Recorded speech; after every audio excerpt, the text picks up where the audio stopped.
Painted application ધોરણ 6 થી 12ના વિદ્યાર્થીઓ માટે અપડેટ થઈ ચૂકી છે. આ એપ્લિકેશનમાં શું છે? બધા જ વિષયના વિડીયોઝ છે. ગુજરાતની બેસ્ટ ફેકલ્ટી દ્વારા લાઈવ લેક્ચર્સ છે. આઈએમપી પ્રશ્ન છે, ટેસ્ટ સિરીઝ છે અને ગુજરાતના તમામ વિદ્યાર્થીઓ સાથે તમે તમારી કમ્પેરિઝન કરી શકો છો. ગેમિફિકેશન છે અને બીજું ઘણું બધું. તો તમે એપ્લિકેશન ડાઉનલોડ ન કરી હોય તો ડિસ્ક્રિપ્શનમાં લિંક આપી છે. હમણાં જ પ્લે સ્ટોર ઉપર જાઓ અને એપ્લિકેશન ડાઉનલોડ કરો. ઘરે બેઠીને સરસ મજાનું ગુજરાતની જોરદાર ફેકલ્ટી સાથે ભણો, સારા માર્ક્સે પાસ થાઓ. આપણે જે છે એ હમણાં થોડીક વારમાં આપણી પીડીએફ જે છે એ ઓપન થઈ જશે અહીંયા, બરાબર. એ પીડીએફ ઓપન થઈ જાય ત્યાં સુધીમાં આપણે જે છે ટેક્સ્ટ બુકમાંથી આપણે સ્ટડી કરશું, બરાબર. લાસ્ટ ટાઈમ આપણે જે છે એની શૈક્ષણિક લાયકાતો, હિસાબી વ્યવસ્થાનું જ્ઞાન, કાર્યાલય સંચાલનનું જ્ઞાન, સભા સંચાલન, વિવિધ કાયદાઓનું જ્ઞાન, આર્થિક અને રાજકીય પ્રવાહનું જ્ઞાન, સાંપ્રત સમસ્યાઓનું જ્ઞાન, અને હવે આપણે આવ્યા હતા અંગ્રેજી ભાષા ઉપર પ્રભુત્વ અને અન્ય ભાષાઓનું જ્ઞાન, બરાબર. પેજ નંબર છે 83 બરાબર. ત્યાં આપણે આવ્યા હતા. થોડીક વાર માટે જે છે આપણે ટેક્સ્ટ બુકમાંથી જે છે એ આપણે જોશું, પછી જે છે એ પીડીએફ હમણાં ઓપન થઈ જશે. આપણે ચલો, અંગ્રેજી ભાષા ઉપર પ્રભુત્વ કીધું. કંપનીના બધા જ કામકાજો અંગ્રેજી ભાષામાં ચાલે છે. ભારતીય કોઈ પણ તમે જગ્યાએ જાઓ, કોઈ પણ મોટી ઓફિસ તમે લઈ લો કે કોઈ પણ ગવર્મેન્ટ તમે કોઈ પણ જગ્યાએ વ્યા જાઓ, બરાબર. મોસ્ટ ઓફ બધા કામકાજો છે એની કઈ લેંગ્વેજમાં થાય છે? અંગ્રેજી લેંગ્વેજમાં, બરાબર. સુપ્રીમ કોર્ટમાં તમે જાઓ તો સુપ્રીમ કોર્ટમાં તે લેંગ્વેજ જે છે કઈ વપરાય છે? અંગ્રેજી લેંગ્વેજ જ વપરાય છે, બરાબર. તમે કોઈ પણ મોટી કંપનીઓના દસ્તાવેજ જો, બરાબર, એ મોસ્ટ ઓફ કઈ ભાષામાં હોય છે? અંગ્રેજી ભાષામાં. હવે કંપનીના સેક્રેટરી તરીકે તમારે અલગ અલગ બીજી કંપનીઓ સાથે, ફોરેન કંપનીઓ સાથે તમારે શું કરવાની હોય છે? મીટિંગ્સ કરવાની હોય છે, બરાબર, કરાર કરવાના હોય છે. તો આ મીટિંગ્સ અને કરાર કરવાના હોય ને ત્યારે તમારી પર અત્યારે કહેવાય કે યુનિવર્સલ લેંગ્વેજ છે ઇંગ્લિશ. યુનિવર્સલ લેંગ્વેજ એટલે વિશ્વમાં કોઈ ભાષા બોલાતી હોય કે ન બોલાતી હોય, ઇંગ્લિશ તો બોલાય જ. યુનિવર્સલ લેંગ્વેજ છે તો તમને ઇંગ્લિશ પર તમારું પ્રભુત્વ ખાસ હોવું જોઈએ. સેક્રેટરીએ જુદા જુદા પક્ષકારો સાથે કંપની વતી પત્રાચાર કરવાનો હોય. જો લેટર લખવાના થાય, કોમ્યુનિકેશન કરવાનું થાય, વાતચીત કરવાનું થાય, તો એમાં એની પાસે શેનું કૌશલ્ય હોવું જોઈએ? અંગ્રેજી ભાષા. તેની પાસે અંગ્રેજી ભાષામાં તેને મહારત હાંસલ કરેલી, મહારત મીન્સ કે એક્સેલન્સ હોવો જોઈએ. બોલતા બોલતા અટકાઈ ન જવો જોઈએ. એને ભાષાકીય જ્ઞાન થોડુંક હોવું જોઈએ, ગ્રામેટિકલી મિસ્ટેક ન કરતો હોવો જોઈએ, બરાબર. જ્યારે પત્ર વ્યવહાર કરતો હોય ત્યારે સ્પેલિંગ મિસ્ટેક થવી જોઈએ નહીં, એમ. કંપનીનો વિસ્તાર થતા વિદેશી કંપની સાથેના પણ કાર્ય કરવાનું હોય છે. એવા સમયે વિદેશી ભાષાઓનું જ્ઞાન કંપની સેક્રેટરીના કરારો કરવામાં કેવું થાય છે? મદદરૂપ થાય છે, બરાબર. તમે કેવો પેલા બિઝનેસ કરો છો, તમારે ઇન ફ્યુચર કઈ કઈ કંપની સાથે ફ્યુચર બિઝનેસ કરવાનો થશે, આ બધી બાબતોને ધ્યાનમાં રાખીને સેક્રેટરીએ અલગ અલગ ભાષાઓનું પણ નોલેજ લેવું પડે. નોટ ઓનલી ઇંગ્લિશ, ખાલી ઇંગ્લિશ ચાલે નહીં. અલગ અલગ ભાષાઓનું પણ એની પાસે શું હોવું જોઈએ? પ્રભુત્વ હોવું જોઈએ, બરાબર. નેક્સ્ટ આપણે કીધું જનસંપર્કનું જ્ઞાન. જનસંપર્કનું જ્ઞાન એટલે શું? કે સેક્રેટરીએ કંપનીના જુદા જુદા પક્ષકારો સાથે કાર્ય કરવાનું હોય છે. તેમની જોડે સંપર્ક જરૂરી છે જેથી તેમનામાં વિશ્વાસ કેળવી શકાય.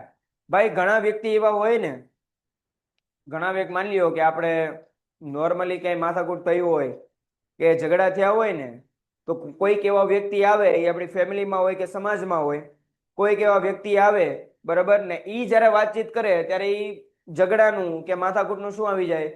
સમાધાન આવી જાય છે.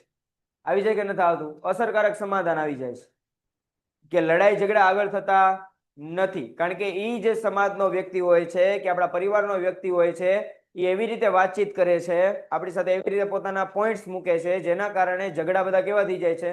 સોલ્વ થઈ જાય છે, બરાબર. સમજાય કે ન સમજાય? તો આવી રીતે કંપનીના સેક્રેટરી પાસે તે આવા ગુણ હોવા જોઈએ કે પબ્લિક સાથે કઈ રીતે વાત કરાય. એનું બહુ સરસ એવું એક્ઝામ્પલ આપણે એક લઈએ, બરાબર. તો હમણાં જ આપણા ભાવનગરમાં સવારે આવ્યા હતા, બરાબર, આપણા પ્રધાનમંત્રી, બરાબર. એમની સ્પીચ જે છે એ એકવાર ખાલી સાંભળવાની, not only for political reason, કે ખાલી પોલિટિકલ રીઝન માટે નહીં કે હું બોલે છે, હું કરે છે, એમ નહીં. એમની સ્પીચ સાંભળવાની. એ જ્યારે બોલતા હોય ને ત્યારે એનો અવાજ, એના શબ્દો, વચ્ચે વચ્ચે પોઝ લે. પોઝ ઇન ધ સેન્સ કે બોલતા બોલતા થોડીક વાર ઉભા રહે, પછી પાછું બોલે. સમજાય કે ન સમજાય? બરાબર. તો એના કારણે ઓડિયન્સનું અટેન્શન એની પાસે રહે. એમનું ભાષણ જે છે 45 મિનિટ કરતા નાનું હોતું જ નથી. સમજાય કે ન સમજાય?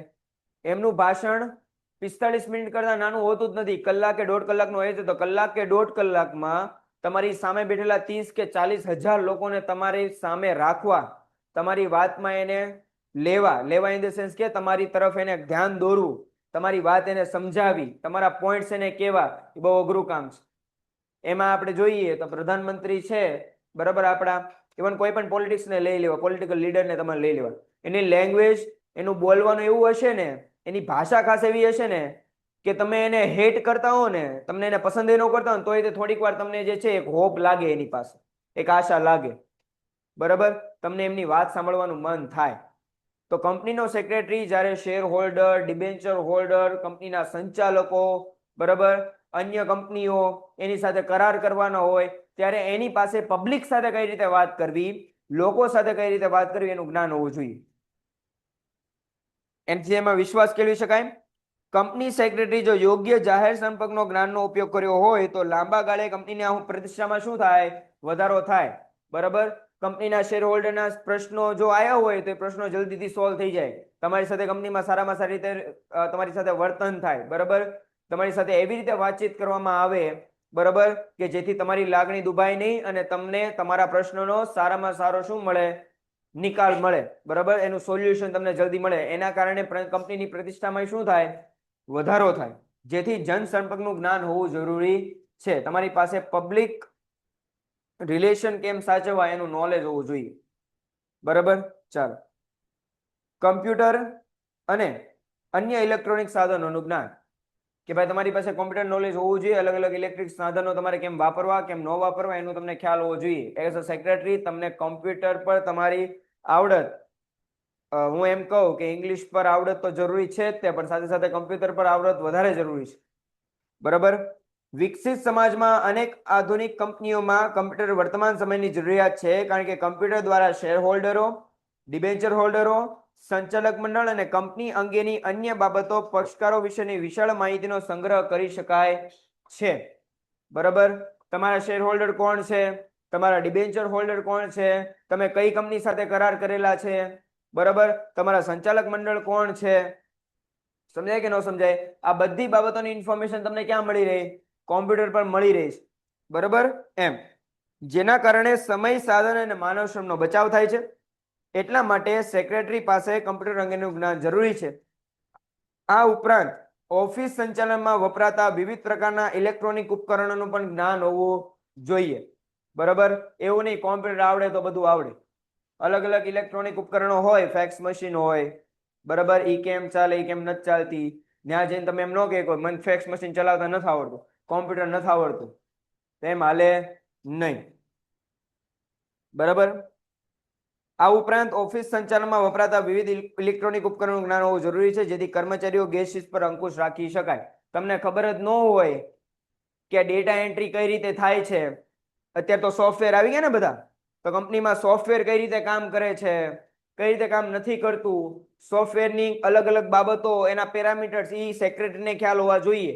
જેથી જો કોઈ ગેરશિસ્ત ભર્યું વર્તન કરતો હોય, ગેરશિસ્ત ભર્યું વર્તન ઇન ધ સેન્સ કે કંપનીના ડેટાબેઝમાં કંઈક ખોટી માહિતી નાખતો હોય, કે કંપનીના અકાઉન્ટમાંથી જે છે અલગ અલગ રીતે નાણાકીય ઉચાપત કરતો હોય, કે નાણાકીય કહેવાય ને પૈસા લેતો હોય, બરાબર, તો આ બધી બાબતનું એને ખ્યાલ આવે. જ્યારે ક્યારે ખ્યાલ આવે? જેને બધી કોમ્પ્યુટરી સોફ્ટવેર આ તે કમ્પ્યુટર સોફ્ટવેર વાપરે છે, કઈ રીતે યુઝ કરે છે, બધી એની માહિતી હોય ત્યારે આ બધું કરી શકે, બાકી કરી શકે નહીં. બરાબર, ચાલો. હવે સેક્રેટરીની નિમણૂક અંગે તેને લગતી જોગવાઈ, ધી મોસ્ટ આઈએમપી પ્રશ્ન, 3 માર્કમાં તમારી પરીક્ષામાં પૂછવા લાયક પ્રશ્ન છે. બરાબર,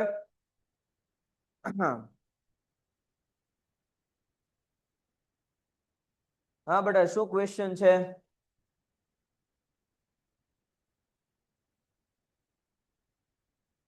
ચેપ્ટર નંબર છે બેટા 2. ઘણા સમયથી ભણીએ બેટા, હવે ચેપ્ટર નંબર તો યાદ હોવું જોઈએ. ચાલો, સેક્રેટરી નિમણૂક અને તેને લગતી જોગવાઈ. જે કંપની નવા કંપની ધારા 2013 મુજબ સેક્રેટરી એ ચાવીરૂપ સંચાલકીય વ્યક્તિ છે. અગેન મેં આગળ અંડરલાઈન કરાયું હતું. આ MCQ માં પૂછવાવાળો એક સારો એવો પ્રશ્ન છે. બરાબર, કે કંપની સેક્રેટરી છે એ કેવું છે? ચાવીરૂપ સંચાલકીય વ્યક્તિ છે. તેથી તેની નિમણૂક કરતી વખતે કંપની ધારાઓની જોગવાઈનું પાલન કરવું પડે. જો કંપનીને અમુક પેરામીટર્સ હોય કે એને કેવો સેક્રેટરી જોતો છે, પણ કંપની ધારાએ એવું કીધેલું છે કે તમારે કેવા પ્રકારના સેક્રેટરી હોય, એનું કયા પ્રકારની એની પાસે લાયકાત હોવી જોઈએ તો તમે એને હાયર કરી શકો, એવું કાયદામાં લખેલું છે. કયો કાયદો? કંપની ધારા. પેલું શું કીધું? કે જે કંપનીની ભરપાઈ થયેલી મૂડી, again the most IP wall liner question, એક વાક્યમાં જવાબ આપો, એમાંય પૂછી શકે, MCQ માં પૂછી શકે પરીક્ષામાં. પેલું શું કીધું છે? જે કંપનીની ભરપાઈ થયેલી મૂડી કેવી હોય? 5 કરોડ કરતા વધુ. જો તમારી કંપનીની ભરપાઈ થયેલી મૂડી કેવી છે? 5 કરોડ કરતા વધુ છે, બરાબર, ત્યાં સેક્રેટરીની નિમણૂક કરવી કમ્પલસરી છે. કમ્પલસરી એટલે ફરજિયાત છે. કરવી પડે ને કરવી જ પડે. હજી 5 કરોડ કરતા ઓછી હોય તો ચાલે, તો તમે સેક્રેટરી રાખી શકો, ન રાખી શકો એ તમારી પર છે. પણ જેવું તમારું ટર્નઓવર, તમારી જેવી ભરપાઈ થયેલી મૂડી કેટલી હોય, 5 કરોડ કરતા વધારે ગઈ, એવો કંપની સેક્રેટરી રાખવો કેવો છે? ફરજિયાત. સેકન્ડ શું કીધું? સેક્રેટરી તરીકે જીવંત વ્યક્તિની, બીજું કેવું કીધું છે? જીવંત વ્યક્તિત્વ. તમે AI કે રોબોટને રાખી શકો નહીં, તો કોને રાખવાનો? જીવંત વ્યક્તિને. જીવતો હોવો જોઈએ એવા વ્યક્તિને રાખવાના. ભાગીદારી પેઢી કે અન્ય સંસ્થાએ સેક્રેટરી તરીકે નિમણૂક આપી શકાય નહીં.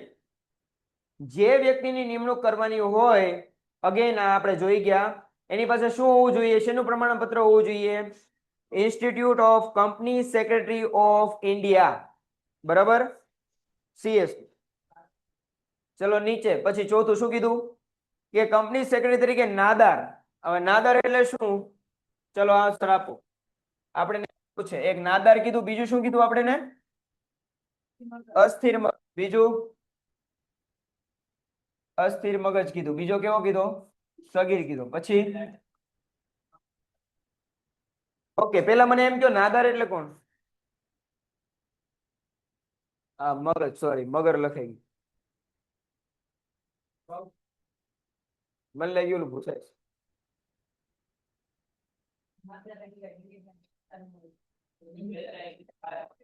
મારે કેમ આમ થાય? મગજ. ઓ ભાઈ, મને ખબર તમે જવાબ આવડે, હાથ જો કરો ભાઈ. બોલો, નાદાર નું બોલો. ઓકે, સરસ. એક આ ઓનલાઈન જવાબ આવ્યો છે. તેની મિલકત કરતા તેની જવાબદારી વધી જાય ત્યારે વ્યક્તિ નાદાર જાહેર થાય. આ પરફેક્ટ વ્યાખ્યા છે નાદારની. તમે બોલો ભાઈ. તમે હાથ જો કર્યો હતો ને? હા, બોલો. એમ જ હતું પાછળ. નાદાર વ્યક્તિને પેલા બોલો. ઓકે, ચલો વાંધો નહીં. પ્રગતિબેન, ખૂબ સરસ જવાબ છે. જો અહીંયા ધ્યાન આપો. નાદાર જાહેર કરવું એટલે શું થાય? જ્યારે એની પાસે મિલકત કરતા એની જવાબદારી કેવી થઈ જાય? વધી જાય. જવાબદારી એટલે આપણે એને કહી શકીએ લેણું વધી ગયું હોય ને, બરાબર? નહીં, દેવું. દેવું એ લેણું હોય. હા, મારી માથે દેવું બહુ છે એમ કે ને લોકો. માની લો, નાદાર વ્યક્તિ કોને કહેવાય? એ નામનો વ્યક્તિ છે, એ નામના વ્યક્તિ પાસે અત્યારે મિલકત 5 લાખ રૂપિયાની હયાત છે. મિલકત કેટલા લાખ રૂપિયાની છે? 5 લાખ રૂપિયાની. પણ એની જવાબદારી કેટલી છે અત્યારે? 7 લાખની છે. કેટલી છે? 7 લાખની છે. મિલકત કરતા જવાબદારી કેવી છે? વધારે છે, બરાબર? એટલે ઓબ્વિયસ વાત છે, એને જેણે 7 લાખ રૂપિયા દેવાના છે એ આપી શકે એમ છે નહીં, બરાબર? આપી શકે એમ છે નહીં, બરાબર? એટલે કેટલા? 5, 6 ને 7, એટલે 2 લાખ રૂપિયા હવે ચૂકવી શકે એમ છે નહીં. તો એ વ્યક્તિ ક્યાં જશે? કોર્ટમાં જશે. કોર્ટમાં જઈને એમ કહે છે કે મને તમે નાદાર જાહેર કરો, બરાબર? અથવા તો જે લોકોની પાસેથી એને પૈસા લીધા હોય એ કોર્ટમાં છે. ન્યા કોર્ટ બધું જોવે, એની પાસે કેટલી મિલકત છે એ મિલકતોનો અંદાજો કાઢે અને એની જવાબદારીઓનો અંદાજો કાઢે. એના પરથી જો મિલકત કરતા જવાબદારી કેવી થઈ જતી હોય, વધી જતી હોય, બરાબર,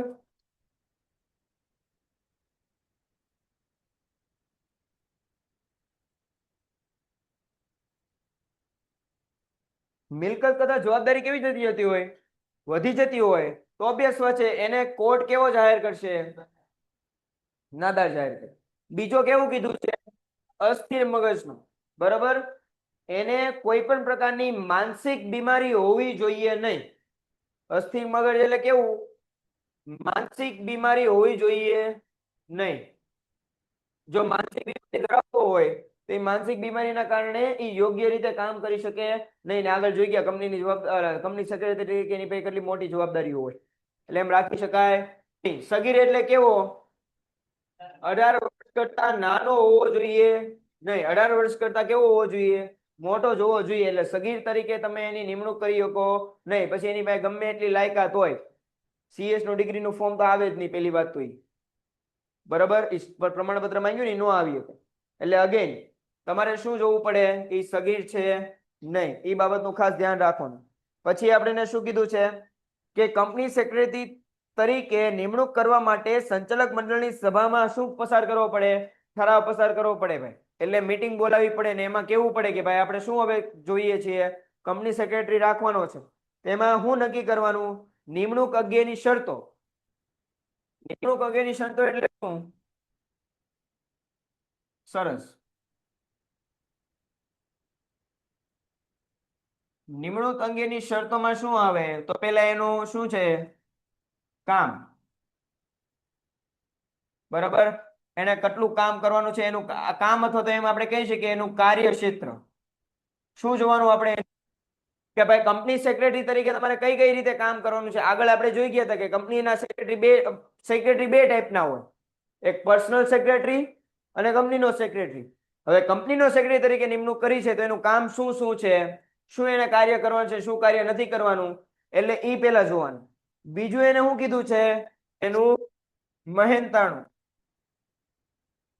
મહેનતાણું એટલે એની શું, સેલેરી, ઇન્કમ, કે ભાઈ પર મંથ એને કેટલી સેલેરી દેવાની છે એ બધું નક્કી કરવું પડે, પગાર આપણે એને કહીએ એમ. અને શું કીધું છે, મેમ્બરશિપ નંબર હોવો જોઈએ. મેમ્બરશિપ નંબર એટલે કેનો, ઓલું CS નું પ્રમાણપત્રમાં હોય એ નંબર એની પાસે હોવો જોઈએ, અથવા તો આ લોકોનું અલગ સંગઠન હોય છે. CS કે જે કંપની સેક્રેટરી હોય એ લોકોનું અલગ શું હોય છે, સંગઠન હોય છે. તો સંગઠનમાં જો એ ભાગીદાર હોય અથવા સંગઠનમાં એ જો હોય તો એનો એને નંબર એને આપવો જવું પડે છે. યસ, આવક. ચલો, સેક્રેટરી પાસેથી KMP આગળ જ્યારે જોઈ ગઈ તે કી મેનેજમેન્ટ પર્સનલ, બરાબર, પર્સનલ છે ને, હા, પર્સોનેલ તરીકે નિમવા માટે સંમતિ લેવી પડે છે. કંપની રજિસ્ટ્રાર પાસે, હાલો હવે કંપની રજિસ્ટ્રાર પાસે શું જવાનું, અડેન IMP MCQ માટેનો જો હાર્ડ પેપર નીકળે, અઘરો SP નો પેપર નીકળે તમારો, તો આ પૂછે કે ભાઈ જ્યારે સેક્રેટરીની નિમણૂક કરવામાં આવે ત્યારે સેક્રેટરી કંપની રજિસ્ટ્રાર પાસે કયું ફોર્મ ભરવાનું, તો ભાઈ MGT 14, જેની સાથે સંચાલક મંડળનો સભાનો ઠરાવ અને સેક્રેટરી પાસે KMP લીધેલ સંમતિ પત્રક નોંધવું પડે. આપણે IMP MGT 14 પત્ર જ રાખવાનું. ફોર્મ MR1 ની સાથે જે વ્યક્તિની નિમણૂક KMP તરીકે કરી હોય તેની સંપત્તિ અને સંચાલક મંડળનો ઠરાવ 60 દિવસમાં નોંધાવવો પડે. ક્યાં નોંધાવવાનું આ બધું, કંપની રજિસ્ટ્રાર પાસે. અગેન જો તમારી સ્કૂલને એવું લાગે કે SP નો પેપર થોડોક અઘરો કાઢવો છે તો મેં કીધું MCQ માં આવી રીતે પૂછીએ કે 2 માર્કમાં પૂછીએ કે સરસ પૂછાઈ ગયેલો, 2 માર્કમાં આ પૂછીએ કે સેક્રેટરીની વખતે કંપની રજિસ્ટ્રાર પાસે કઈ કઈ બાબતો નોંધાવવી પડે છે, તો આ 2 માર્કમાં પ્રશ્ન આવી શકે. સમજાય કે ના સમજાય, જો અઘરો પેપર હોય તોની વાત છે. ચાલો, હવે આપણે શું કીધું છે, સેક્રેટરીના કાર્યો અને એની ફરજો. કે ખાનગી કંપની, જાહેર કંપની કે બહુરાષ્ટ્રીય કંપની, તેમાં કંપનીમાં સેક્રેટરીનું સ્થાન વિશેષ છે, બરાબર. પાર્થબેન બોલે, કંપનીના સેક્રેટરીના કાર્યો ફરજોનો આધાર. હવે કંપનીમાં સેક્રેટરી જે છે, હમણાં આપણે લખ્યું કે એનું શું જોવાનું, આપણે એનું કાર્ય છે ને કેટલું કામ ક્યાં કરવાનું છે, કેમ નથી કરવાનું, એ આપણે શું કરવું પડે? નક્કી કરવું પડે, જોવું પડે અને કેવું પડે ભાઈ તમારે આટલું જ કામ કરવું છે. હવે એ કાર્યક્ષેત્ર એના આધારે નક્કી થાય. જો કીધું કે કંપનીનું કદ, કંપની જે છે એ ખાનગી કંપની છે, જાહેર કંપની છે કે બહુરાષ્ટ્રીય કંપની છે, એના કદ આધારે. બીજું શું છે? નિમણૂકની શરતો, કે જ્યારે નિમણૂક કરવામાં આવે છે ત્યારે કઈ કઈ શરતો એની યાર રાખવામાં આવી. ઈ સંચાલકોએ સોંપેલા કાર્ય ઉપર આધાર રાખે છે. આ એની મેળે કામ કરી શકતું નથી. કોણ? સેક્રેટરી એની મેળે કામ કરી શકે નહીં. એને શું કરવાનું? સંચાલકોએ સોંપેલા કાર્ય ઉપર આધાર રાખવાનો છે. એની મેળે કઈ કામ કરી શકે નહીં. નિમણૂક અંગે જ્યારે કરાર કરવામાં આવે છે ત્યારે તેને કેવા કાર્યો કરવા છે તે સ્પષ્ટ કરવામાં આવે છે. મારું વાઈફાઈ જોડાતું નથી ને ટેક્સ્ટ બુક ઓપન નથી થતું. બરાબર? કે જ્યારે નિમણૂક કરવામાં આવે ત્યારે એની સાથે કરાર થાય. જ્યારે સેક્રેટરીની નિમણૂક કરે ત્યારે એની સાથે શું કરવામાં આવે છે? કરાર કરવામાં આવે છે. એ કરારમાં તે સ્પષ્ટપણે લખેલું હોય. એની જ્યારે અગ્રીમેન્ટ થાય ને ત્યારે કરારમાં સ્પષ્ટપણે લખેલું હોય કે તમારે કયું કયું કામ કરવાનું છે એઝ અ કંપનીના સેક્રેટરી. સમજાય કે ન સમજાય? એટલે એનું કાર્ય છે તો એ રીતે આપણે જોઈ શકીએ. બરાબર? એસપીસીસી ચેપ્ટર 2 એસપી માં. ચાલો, સેક્રેટરીના કાર્યો. હવે સેક્રેટરીના કાર્યો એમાં પહેલું કીધું કે કાયદાની જોગવાઈઓ. જો આગળ આપણે જે એની બધી બાબતો આપણે જોઈ ગયા ને કંપનીના સેક્રેટરીની, એના લક્ષણો, એની લાયકાતો, બરાબર, એના આધારે જ આ બધી વસ્તુ આવશે. તમે જોજો એમાં. જો એના કાયદાઓનું જ્ઞાન હોવું જોઈએ કે ન હોવું જોઈએ સેક્રેટરી પાસે, તો જો કીધું આ કાયદાની જોગવાઈઓ, તે હેઠળના નિયમો, કંપનીને લાગુ પડતા અન્ય કાયદાઓના પાલન બાબતે સંચાલક મંડળને અહેવાલ આપવાનો. બરાબર? કંપની સેક્રેટરી આ બાબતે કંપનીના સંચાલકને શું આપવાનો? અહેવાલ. માની લો કે સંચાલકો એમ નક્કી કર્યું, બરાબર, કે આપણે શેર બહાર પાડવા છે, તો શેર બહાર પાડવા માટેના અત્યારના કયા કયા નિયમો છે, અત્યારની કઈ કઈ બાબતો છે, કઈ કઈ જોગવાઈ છે, કયો કયો કાયદો અત્યારે હાલે છે, કયો ચેન્જ થયો, એ બધી બાબતે એક અહેવાલ સંચાલકોને મળવો પડે, જેના કારણે સંચાલકો નિર્ણય લઈ શકે. બરાબર? ચાલો, બીજું શું કીધું? સેક્રેટરીયલ ધોરણનું પાલન કંપની કરે છે તે જોવું. બરાબર? કે એઝ અ સેક્રેટરીયલ તરીકેનું પાલન, કે જે કાંઈ પણ કામ કંપનીએ કરવાનું છે, કંપની જેની કામ કરવું એની માટે સ્થાપિત તો કરવા માટે આવી હોય ને કોઈ કામ માટે, એ કામ પ્રોપર કરે છે કે નથી કરતું એ જોવાનું કામ એનું છે. નિયત કરવામાં આવેલ ફરજો બજાવી. જો બધી સત્તા એની પાસે નથી, અમુક અમુક સત્તા એને આપેલી હોય, એ સત્તા મુજબ કામ કરવાનું છે એને. ચાલો, હવે એની ફરજો, આ કાર્ય હતા, એની ફરજ શું કીધી? કે સંચાલકોને તેમની ફરજો, સત્તા અને જવાબદારીઓ અંગે માર્ગદર્શન આપવું. ઘણીવાર સંચાલક નવા આવ્યા હોય, સંચાલકોની નિમણૂક કેવી થઈ હોય, હજી નવી નવી સંચાલકોની નિમણૂક થઈ હોય, તો એને એની ફરજો, સંચાલકોની ફરજો શું છે, એની સત્તા શું છે, એની જવાબદારી શું છે, એની અંગે શું કરવાનું? માર્ગદર્શન આપવાનું. એને કહેવાનું છે, ખાલી માર્ગદર્શન આપવાનું છે. બરાબર? અને એમ નથી કહેવાનું કે ભાઈ તમારે આમ જ કરો, આમ જ, એમ નહીં, ખાલી માર્ગદર્શન આપવાનું કામ છે. સંચાલક મંડળની અને સામાન્ય સભા અંગેનું આયોજન કરવું ને સભા નોંધ રાખવી. આ બધું આગળ આવી ગયું છે. કે મીટિંગ બોલાવવાની હોય તો મીટિંગ કેમ બોલાવવાની, કઈ રીતે બોલાવવાની, ક્યાં બોલાવવાની, બધું એને ખ્યાલ હોવો જોઈએ. સંચાલક મંડળ, સામાન્ય સભા, સરકાર કે અન્ય સત્તાઓ પાસેથી કંપની ધારાએ જોગવાઈ અનુસાર જરૂરી મંજૂરી મેળવી. શેર બહાર પાડવા હોય તો મંજૂરી લેવી પડે, સેબીની મંજૂરી લેવી પડે. તો એ કાયદાકીય જ્ઞાન એ પાસે હોવું જોઈએ કે મંજૂરી ક્યાં લેવા જવાની. શેર બહાર પાડવાનો હોય તો મ્યુનિસિપલ કોર્પોરેશન પાસે ન જવું પડે. શેર બહાર પાડવાના હોય તો ગ્રામ પંચાયતમાં જવાનું, અદાલતમાં જવાનું. અદાલતમાં જવાનું હોય તો ક્યાં જવાનું હોય? સેબીમાં જવાનું હોય. બરાબર? એટલે એ ખ્યાલ હોવો જોઈએ સેક્રેટરી તરીકે. હાલો આપણે તો શેર બહાર પાડવાનો વિયો છે મ્યુનિસિપલ કોર્પોરેશન, ભાવનગર મ્યુનિસિપાલિટીમાં પહોંચી જાય કે શેર બહાર પાડવા, બરાબર, નોંધાવવું છે. સમજાય કે ન સમજાય? તો એમ હોવી જોઈએ કે ક્યાં જવું નહીં.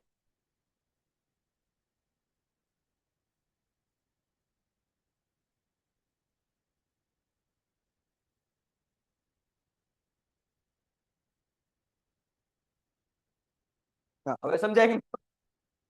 બરાબર? સર, શેર બહાર પાડવા ક્યાં જવું જોઈએ? શેર બજારમાં. ગામની બજાર હોય ત્યાં તમે જઈ શકો, ત્યાં કહેવાનું શેર વેચવા શેર, બરાબર? મજાક કરું છું. તમારે લોકોને 12મા ધોરણનું એસપીસીસી જે આવે છે ને એમાં એસપી માં પેલું જ ચેપ્ટર છે શેર બહાર પાડવાની વિધિ, કે તમારે શેર બહાર પાડવા હોય તો તમે કઈ રીતે શેર બહાર પાડી શકો છો, બરાબર? શેર જે છે એ આપણે ઓનલી ને ઓનલી સેબીની મંજૂરી લઈને નિયત કરેલા માન્ય શેર બજાર શકતા નથી, બરાબર? ચાલો પછી શું કીધું કે કંપની ધારા મુજબ અન્ય ફરજો બજાવી અને જુદા જુદા સત્તા મંડળો સમક્ષ રજૂઆત કરવી, કંપનીના ધંધા માટે સંચાલક મંડળે જરૂરી મદદ કરવી. ભાઈ સંચાલક મંડળ જો કંપનીનું સારી રીતે સંચાલન કરી શકે એ માટે એની શું કરવાની? મદદ કરવાની, બરાબર? એમ હેલ્પર તરીકે કામ કરવાની. કંપનીનું સુશાસન, શ્રેષ્ઠ કાર્યપ્રણાલી અને મદદ અને માર્ગદર્શન આપવું જોઈએ. અગેન કે એને કર્મચારીઓ સાથે, એના સંચાલકો સાથે, શેર હોલ્ડર, ડિબેન્ચર હોલ્ડર, લેણદારો બધા સાથે એને શું કરવાની હોય છે? બધા સાથે એને કાર્ય કરવાનું હોય છે. તો એ કાર્ય પ્રોપર રીતે કરવાનું, બરાબર? એમાં કઈ પ્રોબ્લેમ ન આવી જોઈએ. પેન્ટેડ એપ્લિકેશન ધોરણ 6 થી 12ના વિદ્યાર્થીઓ માટે અપડેટ થઈ ચૂકી છે. આ એપ્લિકેશનમાં શું છે? બધા જ વિષયના વિડીયોઝ છે. ગુજરાતની બેસ્ટ ફેકલ્ટી દ્વારા લાઈવ લેક્ચર્સ છે, આઈએમપી પ્રશ્ન છે, ટેસ્ટ સિરીઝ છે અને ગુજરાતના તમામ વિદ્યાર્થીઓ સાથે તમે તમારી કમ્પેરિઝન કરી શકો છો. ગેમિફિકેશન છે અને બીજું ઘણું બધું. તો તમે એપ્લિકેશન ડાઉનલોડ ન કરી હોય તો ડિસ્ક્રિપ્શનમાં લિંક આપી છે, હમણાં જ પ્લે સ્ટોર ઉપર જાઓ અને એપ્લિકેશન ડાઉનલોડ કરો. ઘરે બેઠીને સરસ મજાનું ગુજરાતની જોરદાર ફેકલ્ટી સાથે ભણો, સારા માર્ક્સે પાસ થાઓ. હિસાબ કિતાબ સારી રીતે થાય, કંપનીનું નામ ન ડૂબે, કંપનીની પ્રતિષ્ઠામાં વધારો થાય, કંપનીનું કામ સરસ રીતે, એ બધું જોવાનું કામ કોનું? સેક્રેટરી. કંપની ધારા અથવા નિયમોમાં જણાવેલ અન્ય ફરજો અદા કરવી. કંપની ધારામાં જે રીતે કીધું હોય એ રીતે કામ કરવાનું, બરાબર? સંચાલક મંડળ દ્વારા વખતો વખત સોંપવામાં આવતી અન્ય ફરજો અદા કરી. કોના દ્વારા? સંચાલક મંડળ દ્વારા. આગળ આપણે જોઈએ કે જે સંચાલક મંડળ કે એ કરવાનું, એમ, બરાબર? સત્તાઓ, મર્યાદાઓ અને જવાબદારી. અગેન હું કહી દઉં એક બાબત, તમારા લોકોને 3 માર્ક કે 2 માર્કના ક્વેશ્ચનમાં આ જે છે, બરાબર, એ 3 માર્કના ક્વેશ્ચનમાં આવી શકે. સેક્રેટરીના કાર્યો જે છે એ 2 માર્કના ક્વેશ્ચન માટે આઈએમપી, બરાબર? એની પછી આપણે આ વસ્તુ જોઈએ, 3 માંથી એક બેઠે બેઠું તમારા પેપરમાં હશે ને હશે, એક ક્વેશ્ચન તો હશે પૂછાય. એની સત્તાઓ, તો સત્તાઓ 3 માર્કમાં પૂછાય. એની જે મર્યાદાઓ જે છે અથવા તો એની જવાબદારી જે છે એ કમ્પલસરી જે છે 4 માર્ક કે 3 માર્કમાં આવી છે. આપણે 4 માર્કમાં વધારે રાખીએ, કારણ કે જો પૂછાય તો જવાબદારી વધારે પૂછાય છે. કંપનીના સેક્રેટરીની જવાબદારીઓ વધારેમાં વધારે વખત પૂછાય છે, બરાબર? એટલે એમાં ખાસ ધ્યાન આપવું. આપણે જોઈ લઈએ પેલું શું કીધું છે? એની સત્તાઓ કઈ ઉપર આપણે એ જ રીતે આપણે હોય છે ફકરામાં, કઈ ખાસ જોવા જેવું નથી, બરાબર? ચાલો, કંપની રજિસ્ટ્રાર સમક્ષ સ્થાપનાનું પ્રમાણપત્ર અને ધંધો શરૂ કરવાનો નક્કી કરેલા દસ્તાવેજની નોંધણી કરવાની સત્તા છે. કોની? સેક્રેટરી. સત્તા કીધી છે, એની પાસે પાવર કઈ? કંપની સેક્રેટરી પાસે પાવર કઈ? તો પહેલી પાવર કે કંપનીના રજિસ્ટ્રાર સ્થાપનાનું પ્રમાણપત્ર, ધંધો શરૂ કરવાનું પ્રમાણપત્ર મેળવવાનો અને દસ્તાવેજની નોંધણી કરવાની એની પાસે સત્તા છે. સેક્રેટરી ઓફિસ વ્યવસ્થાનો વડા હોવાથી, વડા મીન્સ કે હેડ, નાતે જુદા જુદા ખાતાઓ પર દેખરેખ અને અંકુશ રાખવાની સત્તા છે. એક હેડ છે. આપણે દાખલા તરીકે જોઈએ કે અબ્બાસ સર છે, બરાબર? તો આપણા 2 વસ્તુ ચાલે છે, પેન્ટેડ એ ચાલે છે, આલ્ફા એકેડમી ચાલે છે. તો પેન્ટેડ નું કામ સારી રીતે થાય છે કે નથી થતું? તો પેન્ટેડ ના ડિપાર્ટમેન્ટ આપણે અલગ અલગ છે, બરાબર? આપણે એડિટિંગ ડિપાર્ટમેન્ટ છે, બરાબર? આપણે આ જોઈએ તો આપણે કોમ્યુનિકેશન ડિપાર્ટમેન્ટ છે. તમારે કઈ પેન્ટેડ એપ્લિકેશનમાં પ્રોબ્લેમ આવી હોય તો ન્યાયથી આપણે થાય છે કસ્ટમર કેર આપણે જેને કહીએ, બરાબર? પછી આપણે શું છે તો આલ્ફા એકેડમી અલગ અલગ ધોરણો, ઇંગ્લિશ ગુજરાતી મીડિયમ બંને, એના અલગ અલગ શિક્ષકો, અલગ અલગ જે લોકો આપણે અહીંયા એઝ અ કામ કરે છે એ બધા, બરાબર, આપણા હેડ ઓફ ડિપાર્ટમેન્ટ, એની નીચે જે કે આપણે શિક્ષકો કામ કરે છે એ બધા. તો અબ્બાસ સર ખાલી આ બધાને કામ હોપીને આ બધાના કામની સોંપણી તો કરી જ દીધેલી છે, તો અબ્બાસ સર શાંતિથી બેસી જાય તો એમ ચાલે? નો ચાલે. અબ્બાસ સરે શું કરવું પડે? સતતે સતત શું કરવું પડે? ધ્યાન રાખવું પડે, અંકુશ રાખવું પડે. બરાબર, સમજાય કે ન સમજાય? બરાબર, તો એવી રીતે જે છે એ કામ કરવાનું હોય છે. કોનું? કંપનીના સેક્રેટરી તે. એટલે તમે શેર ખરીદી લીધા, તમારા માની લો કે તમે મારી કંપનીના શેર લીધા છે, તો મારે તમને શું આપવા પડશે? શેરના પ્રમાણપત્રો તો આપવા પડશે ને, તો એ વેચવા પડશે મારે, કે આમ ઉડાડી દેશ જેના હાથે જે આવે એમ હાલે? નો હાલે.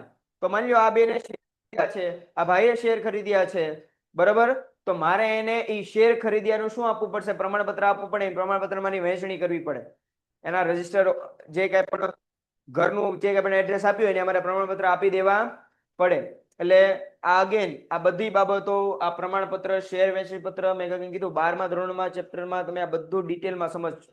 જો ઘણાને વધારે ઈચ્છા થતી હોય તો શાળા મિત્ર એપ આવે જ છે, ફોનમાં ઇઝીલી અવેલેબલ છે જ તે.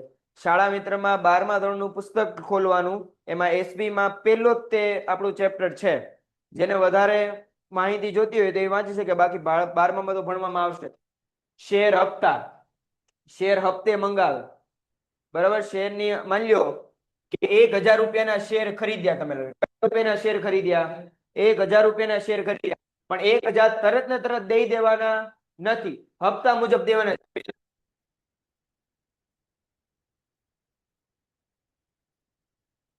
રૂપિયાનો અને ચોથો હપ્તો જે છે એ 100 રૂપિયાનો. સમજાય કે ના સમજાય? બરાબર, તો આવી રીતે હપ્તા મુજબ એ મંગાવી શકે છે. બરાબર, તો એ હપ્તા કોને ભરવાના બાકી છે, હપ્તા કેટલા ભરાઈ ગયા છે, એ બધું એને જોવું પડે. શેર જપ્તી, હપ્તા ભર્યા નથી તો એના શેર શું કરી લેવાના છે? જપ્ત કરી લેવાના છે. આ રીતે તમારે આવે છે. માની લો કે તમે એમ કયો બે હપ્તા ભર્યા, પછી હપ્તા ભર્યા નથી, તો મેં 2 હપ્તામાં જે રૂપિયા મને પાછા મળે તો ન મળે. જે હપ્તા તમે ભરી દીધા છે અને પછી તમે હપ્તા ભર્યા નથી અને હવે તમારા શેર જપ્ત થયા છે, તો ભરેલી રકમ પાછી મળે નહીં. એ ધ્યાન રાખો, નો હાલે.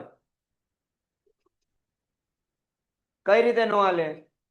કારણ કે સંપૂર્ણપણે હજી તમારા નામે શેર છે નહીં. બરાબર, તો લે ભાઈ, જ્યારે વેચવા તો તમારે ક્યાં જવું પડે? ને જ્યારે તમે વેચો ને, આ અગેન આવે છે, મેં અગેન કીધું 12મા ધોરણની ચોપડી એકવાર વાંચજો, એમાં આવે છે કે જ્યારે તમારે શેર વેચવા હોય ને, બરાબર, ત્યારે એક ફોર્મ ભરવું પડે. અત્યારે તો ઓનલાઈન બધું થઈ ગયું છે, ગ્રો એપ ને એ બધું થઈ ગયું છે, પણ તોય તે એ ઓનલાઈન બધું દેખાડાય છે કે હજી આને શેરના હપ્તા ભર્યા નથી, હજી આના શેરના હપ્તા ભરવાના બાકી છે. તો મે બી શેર તમે ફેરબદલી કરી શકો નહીં. જો એક આવું થઈ શકે, માની લો કે આ ભાઈ પાસે શેર છે, એને હવે હપ્તા ભરવા નથી. હવે એ એમ કહે છે કે કરણભાઈ તમે શેર લઈ લ્યો અને જે કાંઈ પણ હપ્તા છે એ હવે તમે ભરજો. જો એવી બાબત, આ વાત એ કંપની સમક્ષ મૂકે કે કંપનીના સેક્રેટરીને કહે અને એને યોગ્ય જણાય, તો આવી રીતે શેરની ફેરબદલી શક્ય છે, બાકી શેરની ફેરબદલી શક્ય છે નહીં. સમજાય કે ન સમજાય? ચાલો, શેરની ફેરબદલી વગેરે પત્રો ઉપર કંપની વતી સહી કરવાની સત્તા છે. કંપની વતી વિવિધ પુરસ્કારો સાથે કંપની સેક્રેટરી પત્ર વ્યવહાર કરી શકે છે. ઓબ્વિયસ વાત છે, કંપની સેક્રેટરીનું મેઇન કામ શું છે? શરૂઆતથી જ આપણે ભણીએ છીએ. સેક્રેટરી કંપની વતી એજન્ટ તરીકેનું કાર્ય કરે છે. અગેન 1 માર્કમાં એમસીક્યુમાં પૂછવા માટે સરસ કે સેક્રેટરી કંપની વતી કેવું કરે છે. સંચાલનની વાત કરીએ તો ઓલું ચાવીરૂપ સંચાલકીય કામ કરે છે. બરાબર, બાકી કઈ રીતે કામ કરે છે? એજન્ટ તરીકે.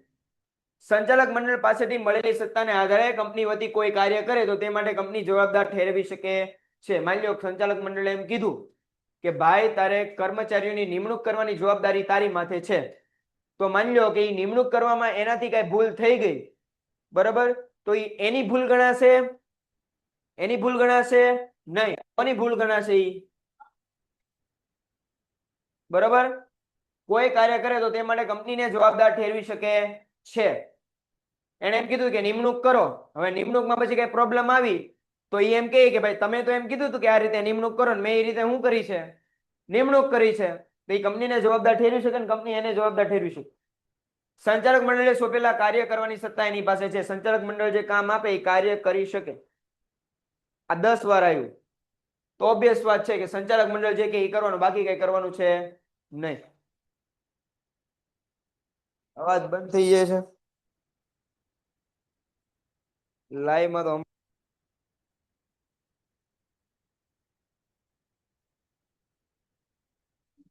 ભાઈ હવે ચેક કર્યું છે, જો હવે અવાજ થતો હોય તો કેજો. હવે લગભગ નહીં થાય. હવે શું જોવાનું છે? એની મર્યાદા. આ બધી એની શું હતી? સત્તા હતી. હવે એ હું ન કરીએ કે કંપની સેક્રેટરી શું ન કરી શકે? તો એમાં પહેલું, જો સંચાલક મંડળે સત્તા ન આપી હોય તો તે ઈચ્છા મુજબ સભા બોલાવી શકતો નથી. એને મન થાય કે હાલો આજે શેર હોલ્ડરની સભા બોલાવી છે તો એમ કરી શકે નહીં. અને સંચાલક મંડળે કીધું હોય તો જ કરવાનું. કંપની સેક્રેટરી કંપનીના કાર્ય માટે કંપની વતી ઉછીના નાણાં લઈ શકતો નથી. બરાબર? એ બીજાને કે ભાઈ કંપની માટે મને પૈસા આપો ને, એમ હાલે નહીં. કંપનીને ઉછીના નાણાં જોતા હોય તો એ શેર બહાર પાડે અથવા તો હું બહાર પાડે, ડિબેન્ચર બહાર પાડે. બાકી આવી રીતે નાણાં લઈ શકે નહીં. શું કીધું? કે સેક્રેટરી કરાર કરવાની પ્રક્રિયામાં મદદ કરે છે પરંતુ તે કંપની વતી સત્તા વગર કરાર કરી શકતો નથી. કંપનીએ નથી કીધું કે આની હારે કરાર કરવાનો છે, એમ છતાં એની મેળે કરાર કરી નાખે તો એમ હાલે નહીં. નીતિ વિશે કોઈ નિર્ણય સેક્રેટરી લઈ શકતો નથી. સંચાલકોએ આપેલ સત્તા સિવાય કરાર કરે એ બંધન કરતા નથી. એની મેળે કરાર કરી નાખે બરાબર તો એમ ચાલે નહીં. તો એમાં કંપની કઈ જવાબદાર ઠેરવેની જવાબદારી સેક્રેટરી ગણે. સેક્રેટરી જાહેર જનતાને સત્તા વગર શેર આપી શકે નહીં. બરાબર? શેર એ રીતે નો આપી શકે સત્તા વગર. ચાલો હવે એની આપણે જોઈ નાખીએ જવાબદારી. બરાબર? કે સેક્રેટરી કંપની ધારાઓનું ઉલ્લંઘન કરીને કાયદા મુજબ કાર્ય ન કરે તો તે જવાબદારી ઊભી થાય છે. બરાબર? ઓબ્વિયસ વાત છે. કંપની ધારાનું અને કાયદા મુજબ કામ કરવાનું હોય તો કામ ન કરે તો જવાબદાર કોણ બને? સેક્રેટરી બને. એક એક્ઝામ્પલ આપું. તમારી જવાબદારી શું છે? બાપુ ભણવાની જવાબદારી છે. હવે તમે ભણો નહીં, તમારા માર્ક ઓછા આવે તો જવાબદાર કોણ ઠેરવાય? શિક્ષક કે તમે? તમે જવાબદાર ઠેરવાઓ ને. અમે તો ભણાઈએ જ છીએ, તમે નથી ભણતા. બરાબર? તો એવી રીતે એમ કીધું છે. કંપની રજિસ્ટ્રાર પાસે સમયસર જરૂરી દસ્તાવેજો સેક્રેટરી ન મોકલે તો જવાબદાર ઠેરવે છે. કંપની રજિસ્ટ્રારને સમયોસમય બધી માહિતી આપવી પડે. શેર બહાર પાડ્યા છે, ડિબેન્ચર બહાર પાડ્યા છે, એની તેની શું પરિસ્થિતિ છે, શું નથી, કંપનીની પરિસ્થિતિ શું છે, એ બધી બાબતો ક્ષણે ક્ષણે કંપની સેક્રેટરી કંપની રજિસ્ટ્રારને આપવી પડે. એ બધી માહિતી દેવી પડે. સેક્રેટરી સત્તાનો દુરુપયોગ કરે, ગુપ્ત કમિશન મળે. ગુપ્ત કમિશન એટલે માહિતી આપી દે ને એના બદલામાં શું લઈ લે? પૈસા લઈ લે. તો દંડ કે સજા અથવા બંને પ્રકારની સજા થઈ શકે છે. કાં તો દંડ થઈ શકે, કાં તો સજા થઈ શકે, કાં તો બે થઈ. જો સેક્રેટરી બહારના કાર્ય કરે તો કંપની સાથે દગો કરે કે છેતરપિંડી કરે કે વિશ્વાસઘાત કરે ત્યારે જવાબદાર ઠેરે છે. કંપની સેક્રેટરી તેના કાર્યમાં અક્ષમ્ય બેદરકારી, અક્ષમ્ય એટલે ખૂબ વધારે બેદરકારી છે, કામ જ હરખું નથી કરતો. સમજાય કે ન સમજાય? તેના કારણે જો કંપનીને નુકસાન થાય તો ભરપાર કરવાની જવાબદારી કોની છે? માની લો કે એને હરખું કામ ન કર્યું, એ બેદરકાર રહ્યો. બરાબર? કંપનીને 5 લાખ રૂપિયાનું નુકસાન થયું તો એ નુકસાન ભરપાઈ કરવા માટે જવાબદાર કોણ છે? સેક્રેટરી. એને પૈસા દેવાના એના ખીચામાંથી. સમજાય કે ન સમજાય? એટલે આવું બધું હોય. હે બેટા? પગાર એટલો હોય પણ બધી વાત સાચી. પણ માની લો કે 10 લાખ રૂપિયા પગાર હોય, આ તો મેં ખાલી 5 લાખ કીધું છે, આમ તો 10 લાખ તો ન જ હોય. બરાબર? સેક્રેટરી નો થોડોક વધારે પગાર હોય પણ આપણે એ પછી મેં કીધું એમ કંપની પર ડિપેન્ડ, કંપની પર ડિપેન્ડ કરે છે. એ ખાનગી છે, જાહેર છે કે બહુરાષ્ટ્રીય છે. પ્લસ 5 કરોડ કરતા વધારેનું ટર્નઓવર હોય તો સેક્રેટરીનો પગાર જે છે બધા અલગ અલગ હોય છે. જે રીતનું કંપનીનું કામ એ રીતનો એનો પગાર. કાં તો એને પગારમાંથી ચૂકવવું પડે, કાં તો જો વધારે નુકસાન થતું હોય એને પોતાની જગત મિલકત વેચીને શું કરવું પડે? પૈસા ચૂકવવા પડે. શું લેવા? કારણ કે શું કર્યું હોય એને બેદરકારી હોય તો ત્યારબાદ જવાબદાર ગણાય છે. માની લો કે મીટિંગ થઈ ગઈ હતી, મીટિંગમાં કઈ કઈ બાબતો નોંધવામાં આવી હતી એ 2-3 મહિના પછી જાણવાની જરૂરિયાત જણાય તો ઓબ્વિયસ વાત છે આ મિનિટ રાખવાની જવાબદારી કોની છે? હવે નો રાખી હોય તો પ્રોબ્લેમ પડે ને. એમ દાખલા તરીકે તમારા બધાની ટેસ્ટ લેવાય તો તમે બધાની ટેસ્ટના માર્ક નોંધાય કમ્પ્યુટરમાં, બરાબર? તમારો રિપોર્ટ બને છે, ખ્યાલ રાખો. એ તમારો રિપોર્ટ બને, બરાબર? હવે 2 મહિના પહેલાનો રિપોર્ટ જે છે ભૂલથી ડિલીટ થઈ ગયો હોય તો રિપોર્ટ નાખવાનો ભૂલાઈ ગયો હોય તમારો, અને અબ્બાસ સર માંગે કે હવે 2 મહિના પહેલાનો રિપોર્ટ આપો, તો એ રિપોર્ટ ન હોય કે એડિટ ન કર્યો હોય અથવા તો એ પ્રોપર રીતે ન રાખ્યો હોય તો જવાબદાર જે તે વ્યક્તિ ઠરી શકે છે. સમજાય કે ન સમજાય? બરાબર? એ રીતની આખી વાત છે. નિયત સમય મર્યાદામાં કંપની ધારાની જોગવાઈ અનુસાર વાર્ષિક હિસાબો અને કંપની સામાન્ય સભામાં રજૂ ન થાય તો તે જવાબદાર ગણાય. ઓકે, વાર્ષિક હિસાબ તૈયાર કરીને કોની સમક્ષ રજૂ કરવાની? સામાન્ય સભા. સામાન્ય બેઠા હોય, કારણ કે બધાની કંપનીમાં કઈક ને કઈક છે, તો લેણદારે પૈસા આપ્યા છે, તો કંપની કઈ રીતે પ્રોગ્રેસ કરે છે કે નથી કરતી, નફો કરે કે નથી કરતી, તો જોવું પડે ને. શેર હોલ્ડર તો કંપનીના માલિકો છે, કંપની સારી રીતે કામ કરે છે કે નથી કરતું એ જોવું પડે. ડિબેન્ચર હોલ્ડર તો વ્યાજે પૈસા દીધા છે, એટલે લોન સ્વરૂપે કહેવાય ડિબેન્ચર. તો એની માટે જે છે એ જો એ પ્રોપર ન રજૂ કરે તો એ જવાબદાર ગણાય. જો સેક્રેટરી જવાબ દસ્તાવેજોમાં બિનઅધિકૃત ફેરફાર કરે તો જવાબદાર ઠેરે છે. દસ્તાવેજમાં એની મેળે ફેરફાર કરી નાખે અથવા તો એની મેળે કઈ ચેન્જ કરાવી નાખે તો એમ હાલે નહીં, તો એ આમાં જવાબદાર ઠેરવશે. બરાબર? આજનો છેલ્લો ટોપિક સેક્રેટરીના હોદ્દાનો અંત, ને આપણા લેક્ચરનો અંત આનથી આવશે. બરાબર? સેક્રેટરીનો જેવો હોદ્દો પૂરો એવો આપણો લેક્ચર એ પૂરો, એટલે ધ્યાન રાખજો. ચલો, એનો હોદ્દાનો અંત શું થાય? સેક્રેટરીનું શું થઈ ગયું ભાઈ? અવસાન થઈ ગયું. હવે માની લ્યો કે કોઈ કારણોસર સેક્રેટરીનું, માની લ્યો કે હજી નવો નવો જોઈન થયો હોય, કામ કરી અને વર્ષ જ થયું હોય, પણ માની લ્યો અકસ્માત થયો હોય, હાર્ટ એટેક આવી ગયો હોય, કે ઈ કારણોસર હવે ઈ ફિઝિકલી કે મેન્ટલી કામ કરી શકે એમ છે નહીં, તો એના હોદ્દાનો શું આવે છે? અંત આવે. જો આમાં એમ કીધું છે કે એનું અવસાન થઈ જાય ત્યારે, કરાર કરવા અસમર્થ બને ત્યારે, બરાબર, જ્યારે એના જે કરાર કરવાનો હોય એ કરાર પ્રોપર ન કરી શકે, અથવા તો સ્ટાર્ટિંગમાં કંપની સાથે અને સેક્રેટરી, કંપની ને સેક્રેટરી બે વચ્ચે કરાર થાય કામ બાબતે, બરાબર, જો એમાં કઈ પ્રોબ્લેમ આવે તો એનામાં અસમર્થ બને ત્યારે એવું થઈ શકે કંપની નોટિસ આપીને સેક્રેટરીને શું કરે? છૂટા કરે. જો આવી રીતે એને કામ કર્યું હોય, કેવું?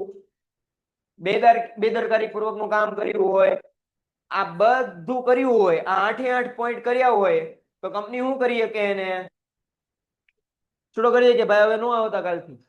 તો કાલથી નો, કઈ મહિના અગાઉ એને કેવું પડે, બરાબર? આપણે એમ ન હોય, આપણે કરિયાણાની દુકાનમાં નથી બેઠા કે નાના છોટું ને કીધે ભાઈ હવે કાલથી નો આવતો હતું, એમ નો હાલે. તમારે કંપનીમાંથી સ્વ ઈચ્છાએ રાજીનામું દેવું હોય કે હવે મારે કંપનીમાં કામ કરવું નથી. હવે અત્યારે કમ્પલસરી ગયો, કોઈ પણ ક્ષેત્રમાં તમારે તમારું રાજીનામું આપવું છે તો મહિના અગાઉ તમારે લેટર કરીને જાણ કરી દેવી પડે. આજ કઈ તારીખ થઈ? 20 તારીખ થઈ ને? 20/9, બરાબર? મારે આવતા મહિનેથી હવે કામ પર આવવાનું છે નહીં, તો આજે 20/10 મારે છૂટું થવું છે તો 20/9 મારે લેટર લખીને આપી દેવો પડે કે આવતા મહિનાથી હું કામ પર આવી શકીશ નહીં. જો ઘણી બધી કંપનીમાં નિયમો અલગ અલગ હોય, ઘણી કંપનીમાં મહિના અગાઉ, 3 મહિના અગાઉ તમારે જાણ કરી દેવી પડે. સમજાય કે ન સમજાય? બરાબર? તો એ રીતનું આખું જે છે એ કામકાજ હોય છે.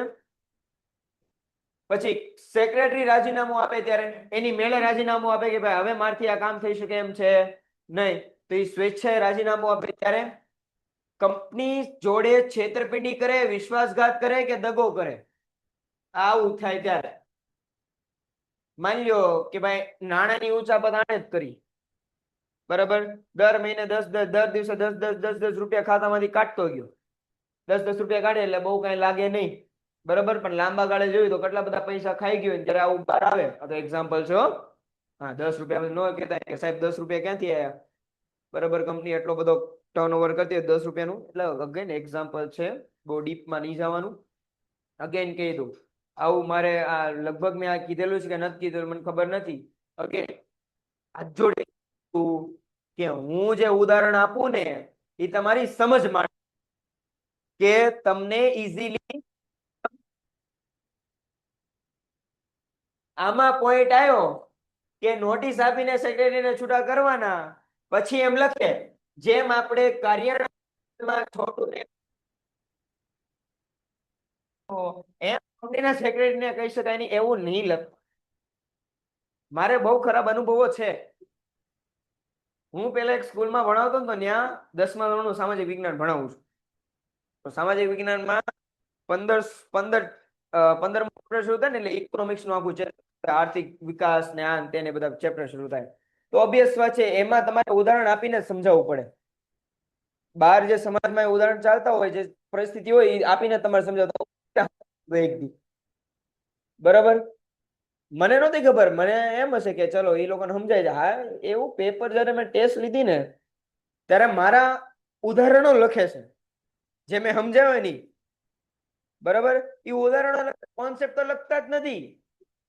દાખલા તરીકે હું કહું કે ગરીબીના કારણો જણાવો, તો ગરીબીના કારણો ઘણા બધા છે કે 2 ટાઈમનું પૂરું જમવાનું ન મળતું હોય, આ તે બધું તમે 10માં ભણી ગયા. હા, એ મેં ઉદાહરણ આપે નહીં આપે કે અમારા એરિયામાં જે એક જગ્યા આવેલી છે ત્યાં લોકોને 2 ટાઈમનું જમવાનું નથી મળતું. ત્યાંના લોકો પાસે ખાવા કઈ છે નહીં. બધું ગધાડાવ. આમ નો લખાય. એક્ઝામ્પલ સમજ માટે હોય એટલે છે ને મને હવે બહુ બીક લાગે. અરે આવી રીતે હું એક્ઝામ્પલ આવતો હોય ને આપતો બહુ બીક લાગે એટલે હું છે ને ક્લેરિફાય કરતો, એક્ઝામમાં નહીં લખતા. એમ નો લખાય. લખવા હોય ચલો લખો એની વાંધો નહીં, પણ તમારે પછી ભાષા એમ વાપરવાની હો. ભાષા પછી એમાં એવું છે બેટા, પેપરનો રમત છે ને, આખી પેપરની રમત તમારી ભાષા પર છે. તમને કેવી રીતે ભાષા આવડશે ને, તો ઘણા લોકો એમ કે સર અમે ઓનમાં લખીએ ને અમે અમારી જાતે લખીએ ને તોય માર્ક નથી આવતા, પણ તમે તમારી ભાષા એવી ન હોય બરાબર તો તમારા માર્ક ન આવે. એ ઘણી બધી બાબત છે, એકવાર હું તમને એ શીખવાડી. એની માટે એક આ ટેકનિક મેં કરી છે, સીસીપી, જે મેં પોતે ઇન્વેન્ટ કરેલી છે. જો તમને એમ હોય કે સર મને કોન્સેપ્ટ સમજાઈ જાય છે પણ હું ચોપડીમાં જેમ લખ્યું ને એમ લખી શકતો નથી, મારી રીતે લખવાનું તો હું લખી શકું, તમે કયો એટલો સારો જવાબ લખીને આપું, પણ તોય માર્ક નથી આવતા. લખ્યું યાદ છે પણ માર્ક આવતા નથી. તો એની માટે જે છે મેં આ ટેકનિક, સીસીબીઆઈ ટેકનિક, નેક્સ્ટ લેક્ચર જ્યારે મારો આવે ત્યારે મને શરૂઆતમાં યાદ અપાવજો, ત્યારે હું તમને આ ટેકનિક શીખવાડીશ. ને એ ટેકનિક મુજબ તમે મહિનો 2 મહિના સતત કામ કરો ને તમારામાં ચેન્જ આવે આવે ન આવે તો તમે કયો હું હારું. સમજાય કે ન સમજાય? કારણ કે એ વિશ્વાસ છે આની પર. ચલો નેક્સ્ટ શું કીધું? અક્ષમ્ય બેદરકારી દર્શાવે જેનાથી કંપનીને શું થાય? નુકસાન થાય. ત્યારે એમ કે ભાઈ હાલો હવે કાલથી નો આવતા, અગેન કાલથી નો આવતા એમ કે નહીં, નોટિસ આપે. કંપની ધારી જોગવાઈનું પાલન કરવામાં સેક્રેટરી અસમર્થ નીવડે, માને નહીં, મુજબ કામ કરે નહીં, તો ઓબ્વિયસ વાત છે એનું હાલે નહીં. કંપની કહી દે ભાઈ પ્રેમ કરાવી દીધું છે, પાછા 10-10 રૂપિયા ઉપાડો છો બરાબર, તો 10 કરોડનું નુકસાન કર્યું, 10-10 રૂપિયા રહેતા જો ને કરતા તમે અંગત રીતે છૂપો નફો કે કમિશન મેળવે બરાબર. એમ કે હાલે ભાઈ તારે કંપનીની, મારી કંપનીમાં ઇન્ફોર્મેશન જોતી છે, પૈસા દેવા પડશે. બેદરકારી અગેન, લાય ભાઈ 10 કરોડ આલે આ કંપનીની ઇન્ફોર્મેશન. અત્યારે છે ને અત્યારના સમયમાં માણસો કરતા ઇન્ફોર્મેશનની વેલ્યુ વધારે છે. એની ઇન્ફોર્મેશન,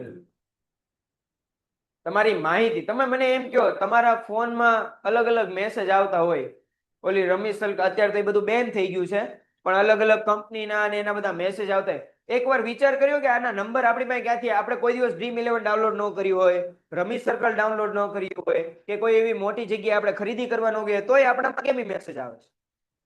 તો કોઈક ને કોઈક જગ્યાએ તમે તમારો નંબર આપ્યો હોય ને તો એ નંબરને તમારી માહિતી શું કરે છે? વેચી દે છે. ઇન્ફોર્મેશન સેલ કરો ને એનાય પૈસા હોય, એનાય પૈસા મળે. સમજાય કે ના સમજાય? બરાબર. એ હું પછી કોઈક વાર ડિટેલમાં સમજાવીશ કે કઈ રીતે થાય. ચલો, અને લાસ્ટ આપણે શું કીધું કે કંપની હેમાં જાય? ફડચામાં. ઇન ધ સેન્સ કે કંપની સતત શું કરતી હોય? ખોટ કરતી હોય, કે કંપનીને બંધ કરવાની હોય. તો કાયદા મુજબ કંપનીનું વિસર્જન કરવામાં આવે તો સેક્રેટરીના હોદ્દાનો અંત આવે છે. કંપની બંધ તો સેક્રેટરીને શું રાખીને કામ છે? કંપની બંધ થઈ ગઈ તો સેક્રેટરીની સત્તાનો શું આવી જશે? અંત આવી જશે. બરાબર. ચાલો, આજના લેક્ચર માટે આપણું અહીંયા આપણે પૂરું કરીએ. કઈ ન સમજાણું હોય તો નેક્સ્ટ લેક્ચરમાં પૂછી શકો છો. નેક્સ્ટ લેક્ચરની શરૂઆત જ્યારે હું કરું ત્યારે મને CCBA યાદ દેવડાવજો. ચાલો, કોઈ કઈ ક્વેશ્ચન છે હવે? ઓકે, તો આજના લેક્ચર માટે આપણે મળીએ છીએ નેક્સ્ટ લેક્ચરમાં. ત્યાં સુધી આવજો. Painted, Painless Learning.